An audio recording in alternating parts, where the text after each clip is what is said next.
साहब जो के पास बहुत ही अच्छा अनुभव है। ये सेंट्रल सेक्रेटरीट सर्विस के ऑफिसर हैं। के पास 7 साल का मिनिस्ट्री ऑफ होम अफेयर के डीएम डिवीजन में काम करने का अनुभव है। तो ये पूरा पता है, इन्हें पूरा पता है कि भारत सरकार का डिसास्टर मैनेजमेंट सिस्टम कैसे काम करता है। तो से को चाहूंगा कि ठाकुर साहब आप आए और लोगों और हमारे स्कूलों को आप ये समझाएं कि भारत का जो डिसास्टर मैनेजमेंट फ्रेमवर्क है वो कैसा है और कैसे काम करता है। थैंक यू ठाकुर साहब, प्लीज। हेलो पांडा जी। हाँ बोले बोले सर बोले। ये जरा एक सेकंड आइएगा तो।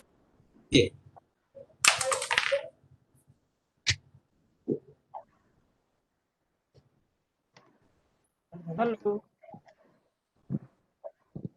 ये सर अनम्यूट तो किया लेकिन नहीं आप बोले बोले। You are audible, sir, please. Okay, I am audible.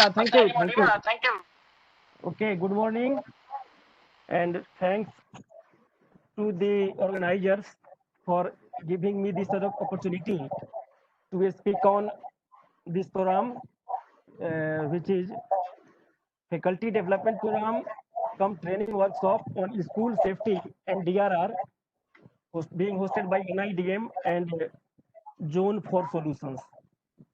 And hello, Nakulji has already said a few lines about me. I had the opportunity to handle even the school safety program in the Ministry of Home Affairs as an undersecretary. But today I am supposed to speak on basic concepts of disaster management and institutional mechanisms. I am sure in the prevailing situation, everybody is aware of DM Act 2005 enacted by the Government of India in 2005 due to the prevailing corona situation.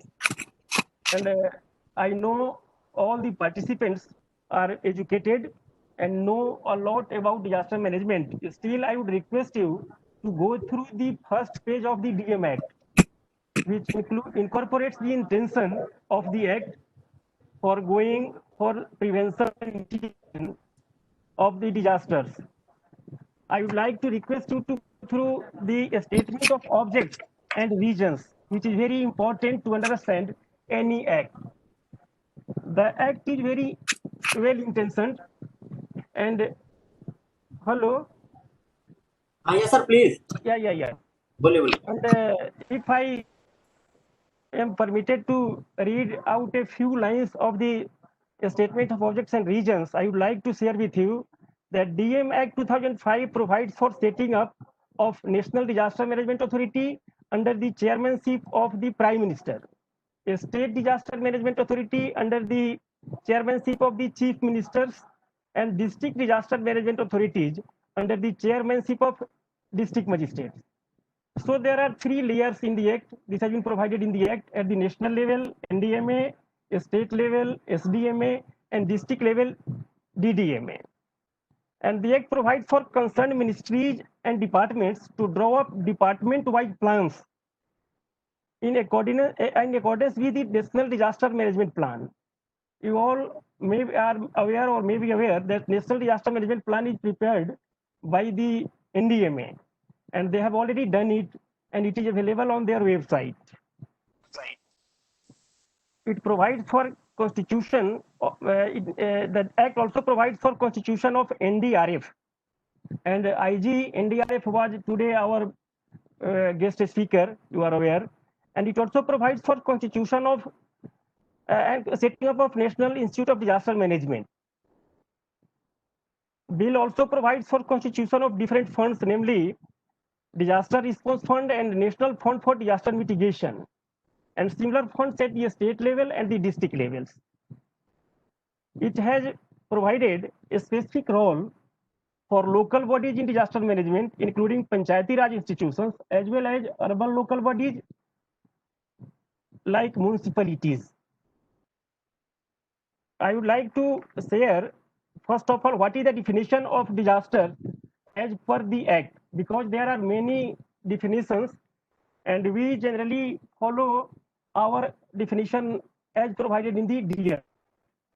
Most of the countries also follow the definition provided by UNDRR, that is United Nations Office for Disaster Risk Reduction. As per our Act, disaster means a catastrophe, mishap, calamity, or grave occurrence in any area arising from natural or man-made causes, or by accident or by negligence, which results in a substantial loss of life or human suffering or damage to and destruction of property or damage to or degradation of environment, and is of such a nature or magnitude as to be beyond the coping capacity of the community of the affected area.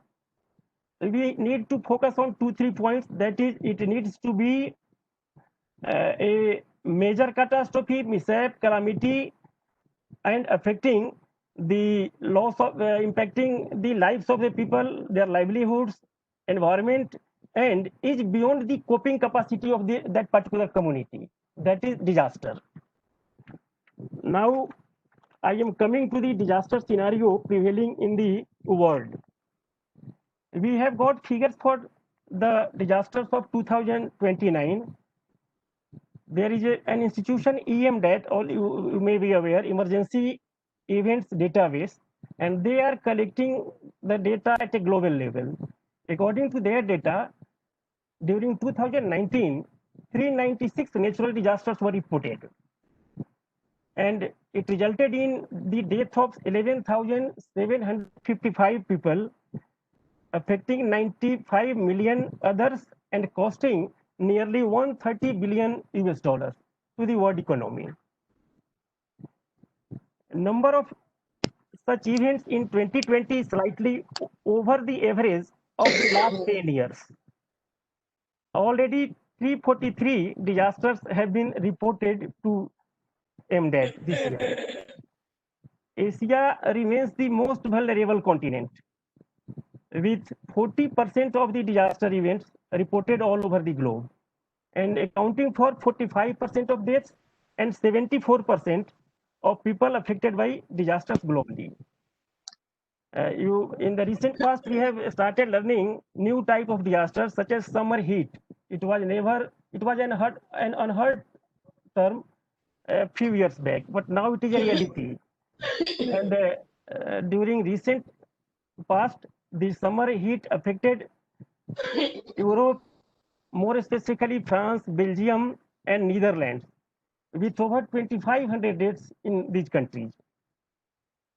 When we talk about India, we know there is a fever of flood, that is a season of flood during July to October, and due to the high monsoon rains, and last year it affected 13 states, mainly in the north, and leaving nearly 2,000 people dead. There were cyclonic events also during last year in Mozambique and Zimbabwe, with nearly 1,000 deaths. And storm cases were also reported in the United States and Bahamas. The number and the frequency, number of disasters and intensity of disasters is also increasing at an alarming pace. So we need to take care of all these things in mind while preparing for any developmental plans in the country or the states or the local level. If we go through the continent-wise disaster profile, we see that Asia corners more than 40% of the disasters. During 2019, cases of wildfires were reported, and there were economic damage, and we have seen it increasing since 2014, $29 million per year, and it has increased last year to 30 billion in US. So you can imagine how the wildfire is going to affect the flora and fauna of the entire world. Similarly, there are wildfire cases in Australia impacting their economy and environment. Last year in Australia, 32 people were killed, and over 6 million hectares of forest were burned. Almost 1 billion animals killed, thousands of homes destroyed, and hundreds of thousands of people evacuated. So these are the effects of the disasters which are being reported throughout the world. Nearly half the total number of affected people were located in just 4 developing countries: India, Iran, Philippines, and Zimbabwe. While economic costs are increasingly better reported, especially in developed countries, human impacts, including deaths, remain significantly underestimated. Now we are coming to the Indian scenario. You all are aware we have a diverse socio-economic and geoclimatic condition which is very complex. There is a population burden, ever increasing population burden. There are economic disparities. There is issue of last mile connectivity for delivery of the developmental projects. Deforestation all over the country, land degradation, and there is a need for development because we lack development and we are not using the technology to the best interest of our society. And there are regulatory mechanisms, plans and processes which are missing, and there are difficulties in their implementation. India is highly vulnerable to floods, cyclones, avalanches, heat and cold waves, landslides, lightning, earthquake, and droughts. You must have noticed about the rising cases of lightnings in the country. And already a few hundred people have lost their lives during this monsoon season. Every 12% of our land area is affected by floods. And the total area affected by the floods is around 40 million hectares. You are already seeing the cases in Assam and Bihar. Many people are affected, and there is a heavy loss to agriculture and infrastructure developed in those flood-prone districts. Similarly, there are cases of droughts, landslides, avalanches. 68% of land in our country is vulnerable to droughts, landslides, and avalanches. And there is nearly 59% of our landmass is prone to earthquake. Tsunamis and cyclones are also not new. They are a regular feature in our country, and they affect 5,700 kilometers of the 7,516 kilometer long coastal line. This 5,700 kilometer of the coastal area is prone to tsunamis and cyclones. And you are aware, Government of India has launched a very comprehensive national cyclone risk mitigation project in 8 states of the country. 2 countries had already done it earlier, and 3 are union territories that will be financed through the budget of the Ministry of Home Affairs. As per the Global Climatic Risk Index report 2019, India is 14th most vulnerable country due to extreme weather-related events. And economic losses in India are around 13,789 million, the 4th highest in the world. And as our infrastructure improves and exposed value of our assets increases, this loss will keep on mounting. So there is a need to control this thing so that we are able to spare our developmental gains for future generations. During 1970 to 2009, India experienced 371 natural disasters, and in which more than 1,51,000 people were killed and 1.86 billion people were affected. Floods are the most frequent disasters in India, accounting for 52% of the total occurrence of calamities, followed by cyclones, which is 30%, landslides 10%, earthquake 5%, and droughts 2%. In terms of disaster damage to infrastructure, crops and livelihood, floods are the costliest, costing around 63% of the damages, followed by cyclones, earthquakes, and droughts. In terms of human casualties, earthquake is the most lethal disaster in India, with 33% of the casualties, followed by floods, which is 32%, cyclones 32%, and landslides 2%. This figure has been provided by the World Bank in their 2012 report. Now I come to the phases of disaster. You are aware there are three distinct phases. We should focus on pre-disaster. Pre-disaster covers the threat, warning, impact. We need to be a bit heroic in phase, and to make a list of the inventories available to attend the disaster. And this is generally said to be the honeymoon period of the disaster management. This is followed by the disaster and then reconstruction. Reconstruction gives you an occasion for a new beginning if you come successfully out of the disaster period.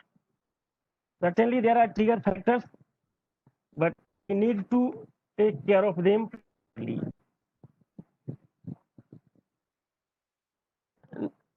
We should know about hazards, because ultimately a hazard converts into a disaster.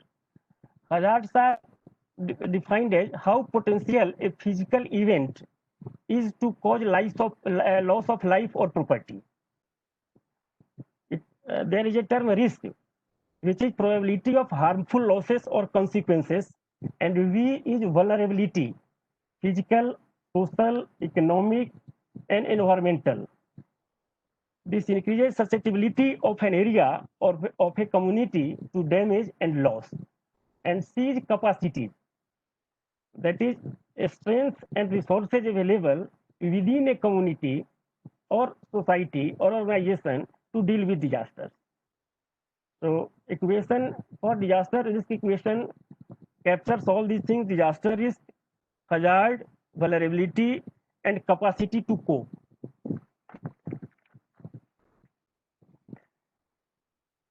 It is relevant for all the disasters. Wherever we are, we should first try to understand or assess the hazards. What are the hazards which may impact us or the community?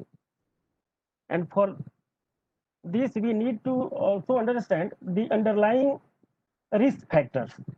There are 4 types of hazardous events: natural, such as earthquake, droughts, floods, etc.; violence, war, armed conflict, physical assaults, another type of hazard.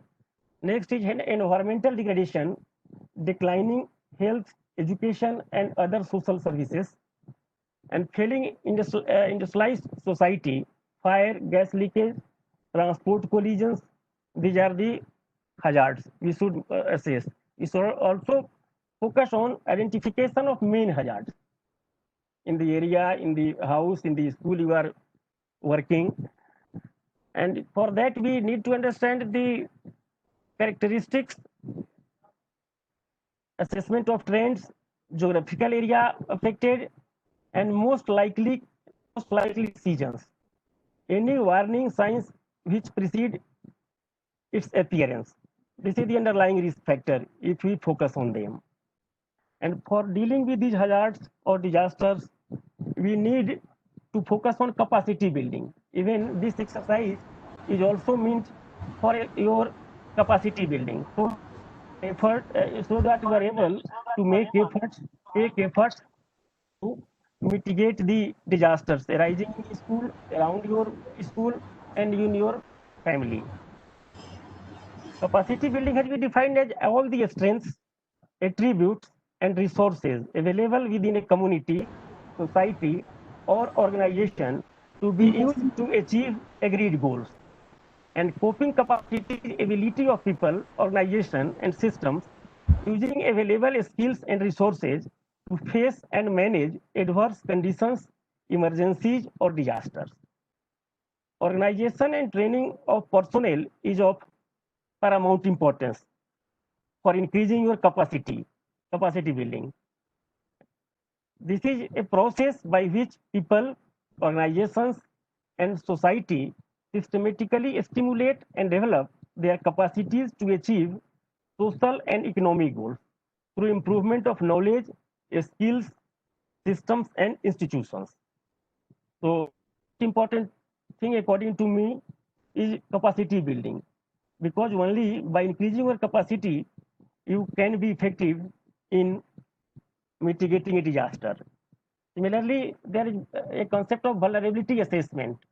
Vulnerability assessment is exposure and sensitivity both clubbed together result in impact. Vulnerability assessment is a set of prevailing or consequent conditions which adversely affect the community ability to prevent, mitigation, prepare for, or response to hazard events. These long-term factors, weaknesses of constraints affect a household, community, or society's ability or inability to absorb losses after disasters and to recover from the damage. Vulnerability precedes the disaster event and contributes to their severity, impedes disaster response, and may continue long after a disaster has struck. Now we come to risk and its assessment. We need to understand what is exposure to a risk. A stock of property and infrastructure exposed to a hazard, and it can include socio-economic factors. Vulnerability is susceptibility to damage of the assets exposed to the hazard. Fragility and vulnerability functions estimate the damage ratio and consequent loss respectively, and the social cost. Example given: number of injured, homeless, and killed generated by a hazard.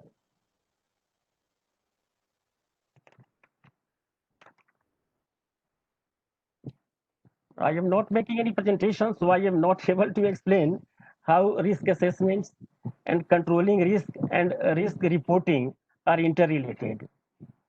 Risk assessment is evaluation impact on the organization, threat evaluation, vulnerabilities evaluation, and risk level computation.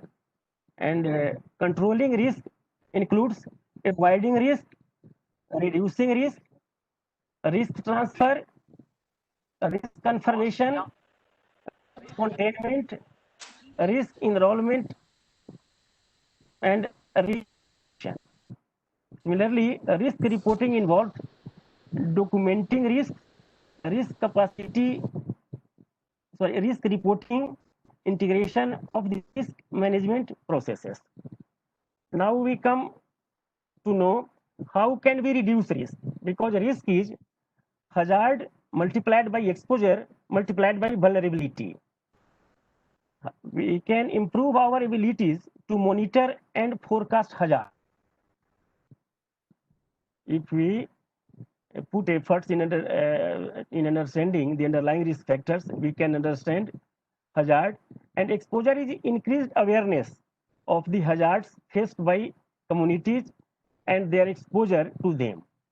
And vulnerability is the greatest benefits can be achieved by reducing the vulnerability to natural hazards. And now there are 3 stages of disaster management. Pre-disaster is to reduce the potential for human, material, or environmental losses caused by hazards and to minimize the losses. During disasters, we have to ensure that needs and provisions of victims are made to alleviate and minimize suffering. And post-disaster, we need to achieve rapid and durable recovery and not to reduce the original vulnerable conditions. Then prevention. to provide outright avoidance of the adverse impact of hazards and the means to minimize related environmental, technical, and biological disasters. Mitigation includes both structural and non-structural measures to limit the adverse impact of natural hazards, environmental degradation, and technological hazards. Preparedness has also been defined as advanced activities and measures to ensure effective response to the impact of hazards, issuance of timely and effective early warnings. Actually, early warning plays an important role in preparedness. You have seen the role of early warning system in combating the effects of cyclone in Odisha and Andhra Pradesh and other coastal states during recent past. It also helps in evacuation of people and property from threatened locations. Last में से फसल दिखा दूंगा So, disaster preparedness framework involves vulnerability assessment, planning, institutional framework, information system, resource base, warning systems, response mechanisms, public education and training, and rehearsals. There are new policy paradigms. क्या तुम बड़े माल खा रही हो Sendai framework for disaster risk reduction spans for the period 2015 to 30.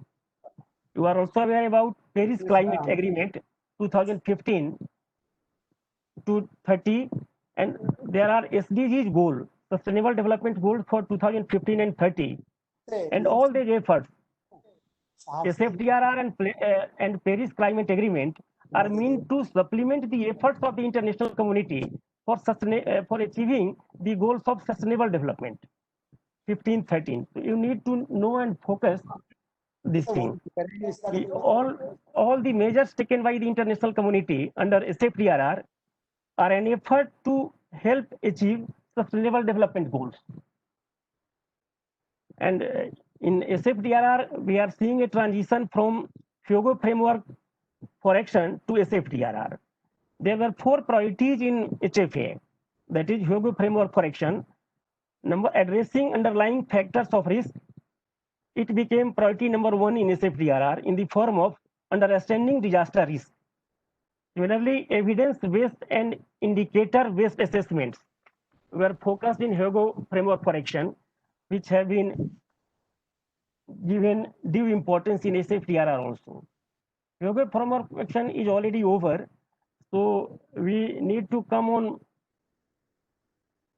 SFDRR and focus on all those priority areas included in SFDRR, because this will help us in achieving the 7 targets which are to be achieved under SFDRR till 2013. We have to substantially reduce global disaster mortality. This is the main focus area of the SFDRR. We have to reduce global disaster mortality. Second is number of affected people. Third is economic loss in relation to GDP. And fourth is damage to critical infrastructure and services disruption.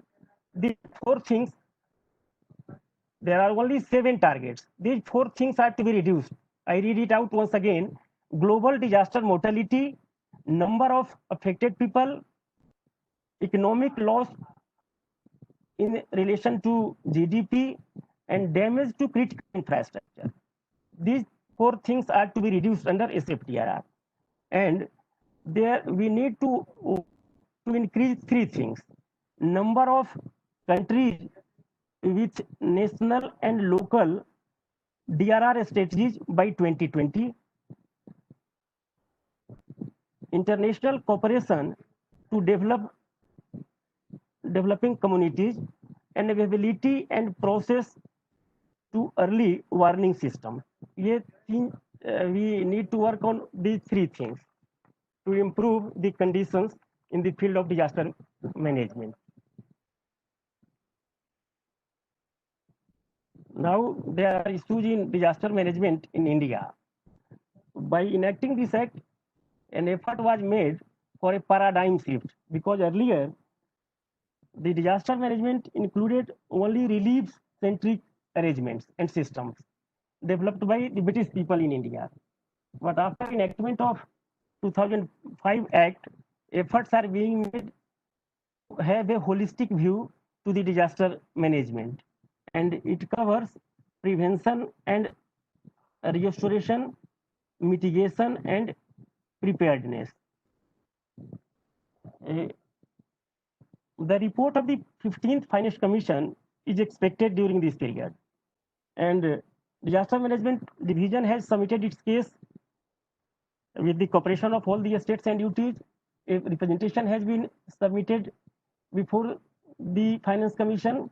Actually, disaster management to a greater extent depends on the resources provided by the Finance Commission under the recommendations of the Finance Commission. They have already issued their interim report for this year, I mean 2021.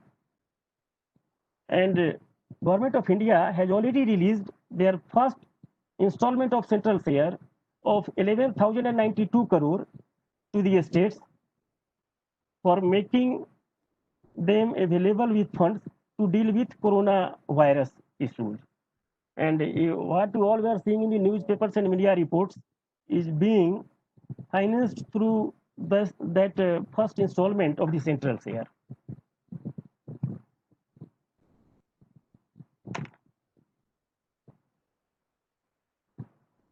So, if you talk about national disaster management structure, Government of India, NDMA is working just at the national level with NEC.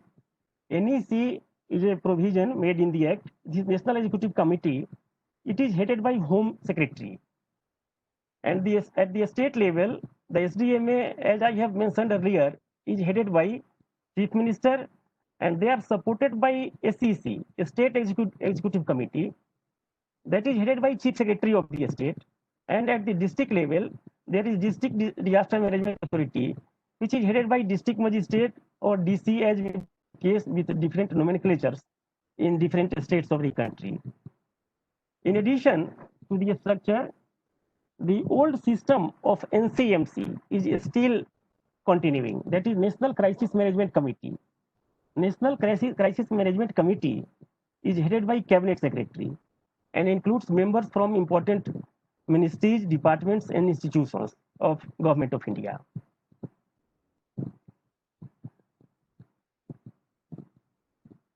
Hello.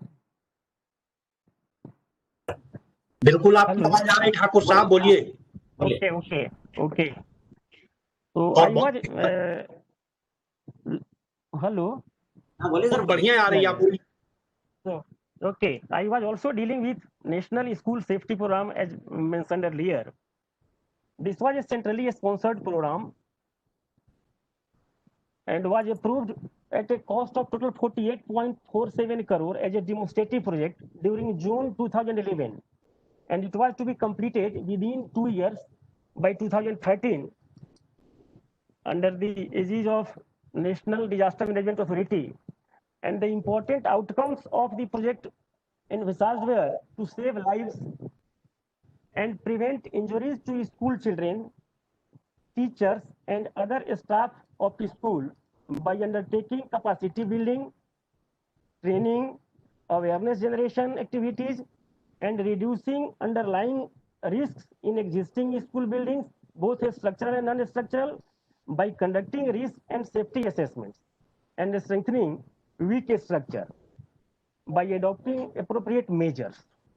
Second outcome was to prevent interruption of education by creating and enabling a school environment for vulnerability reduction through education, training, and knowledge sharing, and by creating and enabling external environment by putting in place appropriate policy and legal measures. The scheme had 6 main components: formulation of draft school safety policy, Second was capacity building. And only this scheme, this demonstrative project was implemented in 22 states and UTs, falling within seismic zone 5 and 4 in the country. And it has six main components: formulation of draft national school safety policy. Second is capacity building. Under capacity building, 200 schools in 2 districts, each of 22 states UTs, were selected for implementation of this demonstrative program. Third was information, education, and communication. And it was supposed to cover all the schools of 22 states and UTs covered under this program. Next was demonstrative retrofitting. 1 school each in 22 states and UTs. And last was project management and implementation support. I was handling this project last year, and what I saw was only 2/3 of the layout was utilized by the states. Most of 12 states have completed their work and refunded the funds available with them extra, which they could not use. Remaining 10 states are still having the funds and not using it or refunding to the government of India. So this is the situation. The project was extended till 17 for the state of UT because they could not take the fund from government of India. That was the reason for this was extended for 1 UT for 1 year, giving an opportunity to all other states to utilize it or refund it. It was supposed to be a demonstrative project so that after implementation, it is evaluated by third party, and if found feasible and useful, the same is recommended for replicating in one form or the other in the whole country, which is still pending.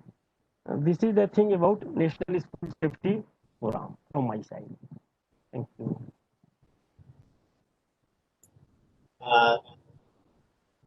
Thank you, Dr. Saab, for your wonderful presentation with respect to the basics of disaster management and institutional mechanism in our country. We also spoke in detail about international guidelines and approaches with respect to Hugo framework of action as well as Sendai framework of disaster risk action. Thank you, sir. Now I take this opportunity to invite Nakul ji for his talk. Nakul ji is best known as founder of Zone for Solutions for disaster management services with the single aim of reducing the risk of businesses and lives and also taking care of emergencies.